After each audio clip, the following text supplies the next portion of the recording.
Hello, this is Hunter McDermott with Anyone Can Play Guitar with Lesson 2 of Music Theory Basics for the guitar. So in this lesson we'll be talking about the major scale. So in Lesson 1, which I would encourage you to check out if you haven't already, we talked about something called the musical alphabet. Another name for it would be the chromatic scale. Basically, all music that we know of is comprised of these 12 different notes. So the next step is taking these 12 notes and organizing them in a pleasing way. It's kind of like picking out your favorite colors to paint a picture, to draw a picture.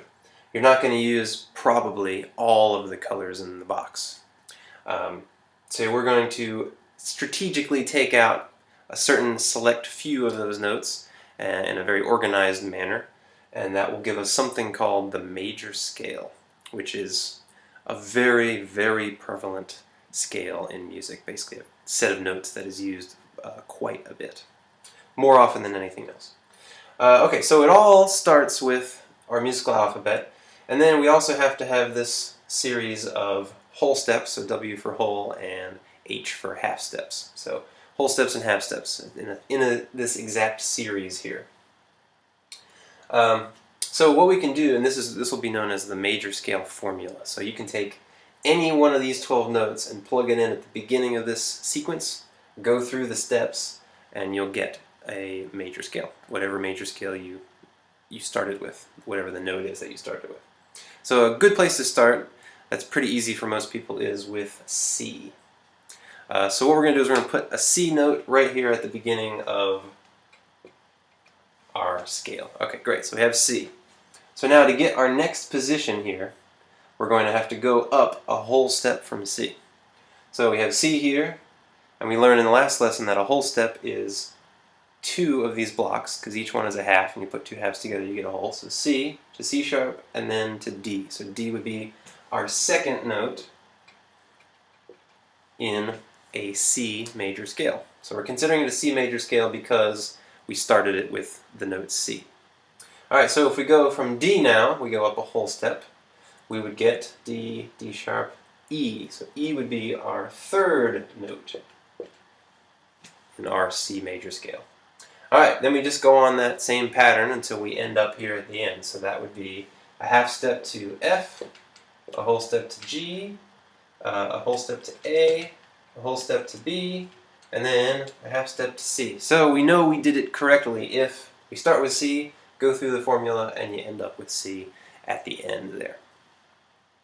Alright, so what I like to do also to help us understand a little bit more about intervals and eventually building chords and all that kind of stuff, which we'll get to a little bit later, is to give each one of these notes a numerical position. And we'll call that a scale degree. Basically, it's numerical position within the scale. So now this is always given in Roman numerals. So we have C being note 1, 2, 3, 4, G would be 5, A is 6, B is 7, and now C would be 1. In some cases, which we'll get to a little bit later, we'll talk about how C can actually be 8, and then that the whole series of notes can just keep on going and going and going. Or go at least for one more octave. Alright, so that's our C major scale, but C is unique. It's the only one of our scales that does not include at least one sharp or one flat. So let's check out another scale. Let's pick another note and see what kind of notes we would get in that sequence, not starting with C. So the most popular key I find in guitar music is the key of G. Most of you have probably learned G major and C and A minor, E minor, D, those chords, B minor maybe. And all those chords come from the key of G, which again we'll talk about keys and stuff a little bit more and chords later. Alright, but so let's figure out if we want to play something in the key of G, key being the same word, it means the same thing as a scale. So if I talk about a major scale, like a G major scale. I'm really talking about the key of G. It's the same thing. Alright, so say I start with G. So I'm going to put G here, and then I go a whole step, would give you A, and then B. Alright, then we have a half step. So this is one of those special cases I was talking about in the first video where a half step gives you two natural notes. So we have B to C, D, E. Alright, but now we're at this E note here, and we want to go up a whole step. So if we go up a whole step from E, we're going to get not F, but we're going to get an F sharp. And then if we go a half step from F sharp, we get back to G. Okay, so in the first video, we learned how F sharp and G flat are actually the same note. They're the two different names for the same thing. And this is exactly why we have two different names. Because sometimes we need the F, and sometimes we need it to be called G. So the reasoning is when we play a major scale, when we put all these notes together, we want to have one of each letter. So we have to have some kind of A, some kind of B, some kind of C, and so on. So if I called this note F sharp, I would have a G if we called this note a G flat, we'd have a G and a G flat in the same scale. And for reasons where we just don't want it to be confusing, we would call it an F sharp instead. So we have G, A, B, C, D, E, and then F sharp, not G flat.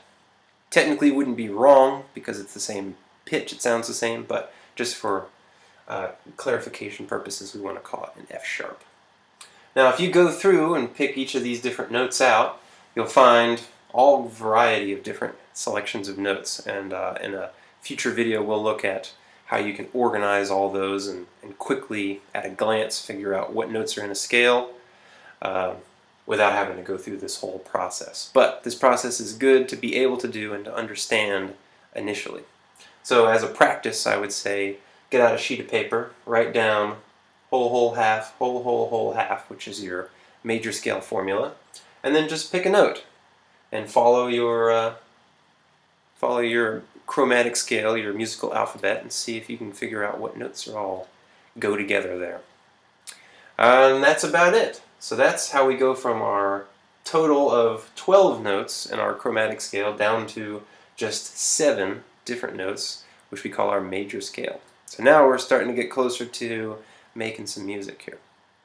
Alright, so stay tuned for the next video, and thanks a lot for watching. If you have any questions or comments, please leave them for me. Thanks a lot. See ya.